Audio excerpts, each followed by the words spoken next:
Hello guys, welcome back to మన serial. So last ఎపిసోడ్లో గుర్తుంది కదా, ఫ్లాష్ బ్యాక్. పాప మిస్సింగ్ కేసును వదిలేసి ఎమ్మెల్యే మేనలుడి ఇంట్లో బంగారం చోరీ కేసుని డీల్ చేయమని సిఐ చెప్పడంతో అప్పు అసహనం వ్యక్తం చేస్తూ ఉంటుంది. వెంటనే ఫైల్ విసిరి కొడుతుంది. ఇది చూసిన కళ్యాణ్ భార్యకి ధైర్యం చెప్పగా ఇంతలో రేణుకి ఆత్మహత్యత్నం చేసినట్లు ఫోన్ రావడంతో అప్పు హుటాహుటిన అక్కడికి వెళ్తుంది. పాప బతికే ఉందని, నా మాటలు ఎవరూ పట్టించుకోవడం లేదని, ఇక తల్లిగా నేను బ్రతికి ప్రయోజనం ఏమీ లేదని బాధపడుతూ ఉంటుంది. రేణుకాని ఓదార్చి అప్పు బయటకు వస్తూ ఉండగా ఒక పాప వచ్చి నేను అంజలిని చూశానని, ఆమె బ్రతికే ఉందని చెబుతుంది. దానితో అప్పు సీరియస్గా రంగంలోకి దిగుతుంది. పెన్ డ్రైవ్ కొట్టేయడానికి రాజకావ్యాల రూమ్లోకి వెళ్ళాలని చోటు మోటులు అనుకుంటారు. భార్య మాటలు విన్న రాజకావ్యాలు వాళ్ళకు బుద్ధి చెప్పాలని నిర్ణయించుకుంటారు. చోటు మోటులు గదిలోకి రాగానే వాళ్ళని చితకబాతారు రాజకావ్యాలు. ఆ దెబ్బకి వాళ్ళిద్దరూ పారిపోతారు. ఇక రాజకావ్యాలను కిడ్నాప్ చేసి మన బాస్ ముందు నిలబెడితే ఆయనే చూసుకుంటారని చోటు మోటులు ప్లాన్ చేస్తారు. ఇక మరొక వైపు డిజైన్స్ చూస్తూ బిజీగా ఉన్న రాహుల్ దగ్గరికి స్వప్న అందంగా రెడీ అయి టెంప్ట్ చేస్తూ ఉంటుంది.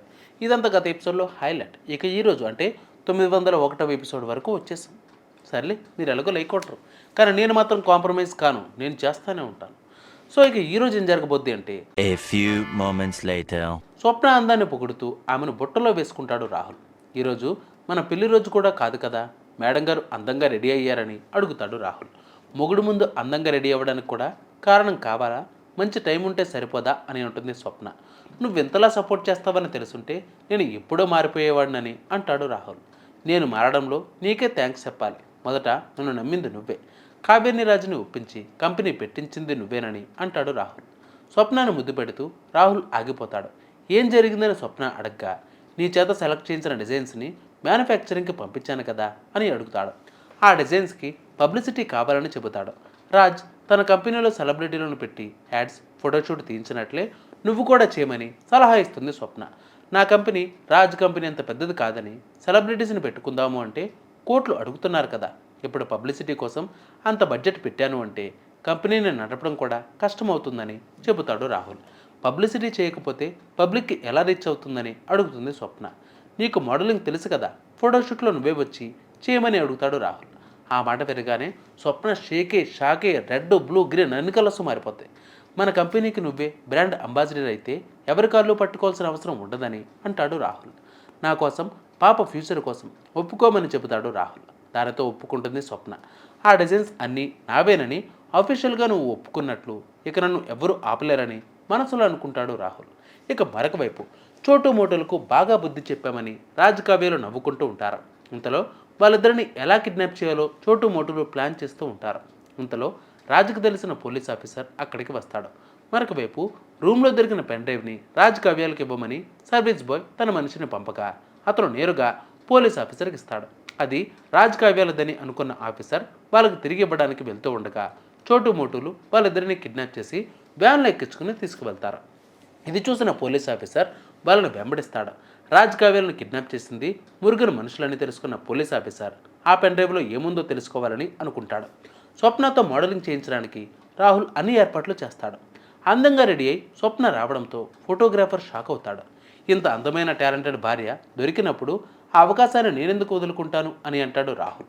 నీకు తెలియకుండానే ఆ రాజ్య సామ్రాజ్యాన్ని కూల్చేయడానికి సమితిగా మారుతున్నావని అనుకుంటూ ఉంటాడు రాహుల్. మీరు చాలా అందంగా ఉన్నారని ఫోటోగ్రాఫర్ యాంటనీ మెచ్చుకోవడంతో రాహుల్ సీరియస్ అవుతాడు. సిటీ మొత్తం ఈ స్టిల్స్ని హోర్డింగ్స్తో నిండిపోవాలని ఆర్డర్స్ వేస్తాడు రాహుల్. నువ్వు చెప్పావని యాడ్ షూట్ చేసేసాను, కానీ ఇంట్లో వాళ్ళు ఏమనుకుంటారోనని టెన్షన్గా ఉందని భయపడుతుంది స్వప్న. ఏం జరిగినా నేను చూసుకుంటానని చెబుతాడు రాహుల్. ఇక మరొక వైపు రాజ్ కావ్యాలను కిడ్నాప్ చేసి కట్టేస్తారు చోటు మోటు. పెన్ డ్రైవ్ ఇవ్వకుండా మా ఇద్దరిని చితక్కుంటారు.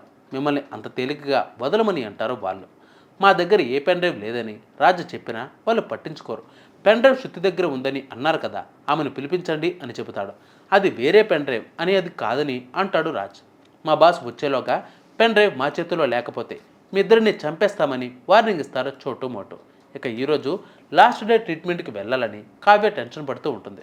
మరొక వైపు రాజ్ కంపెనీకి చెందిన క్లయింట్స్ని మేనేజర్ మూర్తి మరోసారి రాహుల్ కంపెనీ కోసం పిలిపిస్తాడు. దానితో క్లయింట్స్ అంతా అతనిపై మండిపడతారు. నువ్వు కంపెనీ మారిపోయావని మేము కూడా మారిపోవాలా అని ప్రశ్నించగా, మాకు ఇంట్రెస్ట్ లేదని ఆ రోజే చెప్పాం కదా, ఆయన ఎందుకు పిలుస్తున్నారని అడుగుతారు. ది బెస్ట్ డిజైన్లను ఇస్తున్న వారిని కాదని మీ దగ్గరికి ఎందుకు రావాలని వాళ్ళు ప్రశ్నించగా సక్సెస్ కోసమని అంటాడు రాహుల్. లాభాల కోసమే బిజినెస్ చేస్తామని చెబుతారు. మంచి ప్రొడక్ట్స్ రాజ్ కంపెనీలో ఉన్నాయి, మరి నీ దగ్గర ఏం ఉన్నాయని రాహుల్ని అడుగుతారు. వాళ్ళ డిజైన్స్కి మార్కెట్లో మంచి క్రేజ్ ఉందని అంటూ ఉంటారు. అదంతా గతమని last year Swaraj group business 20% తగ్గింది. ఫస్ట్ ర్యాంకు నుంచి పడిపోవడానికి అడుగు దూరంలో తప్పించుకున్నారు. దీని అంతటికీ కారణం ఏంటో ఆలోచించారా? గడిచిన ఏడాదిగా డిజైన్స్ అన్నీ అవుట్డేటెడ్ అయిపోయాయి. మార్కెట్లో ఆ కంపెనీ డిజైన్స్కి క్రేజ్ తగ్గిపోయింది. వచ్చే 1 ఇయర్లో మరొక 12% మేర రాజ్ కంపెనీ నష్టాలను ఎదుర్కొంటుందని, అప్పుడు స్వరాజ్ కంపెనీ నెంబర్ 1 ప్లేస్లో ఉంటుందని చెబుతాడు రాహుల్. మార్కెట్లో నేను కొత్త కురాడని, నన్ను నమ్మి నా మీద ఎందుకు ఇన్వెస్ట్ చేయాలని మీరు అనుకోవచ్చు. దానికి సమాధానమే ఈ డిజైన్స్ అని కొత్త డిజైన్లు చూపిస్తాడు రాహుల్. నేను చేయించిన కొత్త డిజైన్లు మార్కెట్లో మంచి క్రేజ్ వచ్చిందని, ఎప్పుడు రిలీజ్ చేస్తానా అని జనం ఎదురు చూస్తున్నారని చెబుతాడు. ఆ డిజైన్స్ బాగున్నాయని రాహుల్ను మెచ్చుకుంటారు క్లయింట్స్. కానీ 25 ఏళ్లుగా ఆ కంపెనీతో బిజినెస్ చేస్తూ సడన్గా మారలేమని చెబుతారు.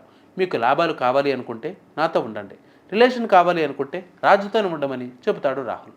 ఒక్కసారి వెళ్ళిపోతే నా కంపెనీలో మళ్ళీ అవకాశం దొరకదని వార్నింగ్ ఇస్తాడు. దానితో వాళ్ళంతా ఓకే చెప్పగా అగ్రిమెంట్ రెడీ చేసి పంపిస్తాను అని చెబుతాడు. మరొక వైపు రేణుకాని స్టేషన్కి పిలిపించిన అప్పు ఇప్పటి నుంచి ఈ కేసుని మరో కోణంలో చూస్తున్నానని అంటుంది. మీ కూతురు బతికే ఉందన్న క్లూ దొరికిందని చెప్పడంతో రేణుక హ్యాపీగా ఫీల్ అవుతుంది. మీకు మీ హస్బెండ్స్కి ఏమైనా మనస్పర్ధలు ఉన్నాయా అని అడుగుతుంది అప్పు.